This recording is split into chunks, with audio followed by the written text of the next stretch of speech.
So may recent study sila na patches, hindi na kailangan operan yung heart, patches lang. Tapos yung proteins, gagaling na yung heart. So hindi na kailangan ng mga surgical.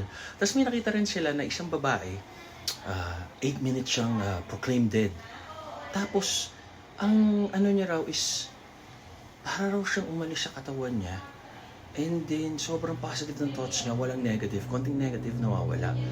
So ako, syempre hindi naman natin alam yan kung baka imagination yan or kung ano man yan. Kayo, anong thoughts nyo after death? Ako, parang yung spirit natin, may journey siya. Sa universe, di ba, babalik tayo. Or yung iba, sa heaven, ang tawag dyan, kasama ni God, yung creator natin. So, as much as possible, let's live a life na gusto natin, na happy tayo, na masaya, and be a good person. Always pray, try to be good, live by good example, yung mga ganyan, di ba? Kasi di natin alam eh. So, at least, kahit pa paano, we live a life worth living.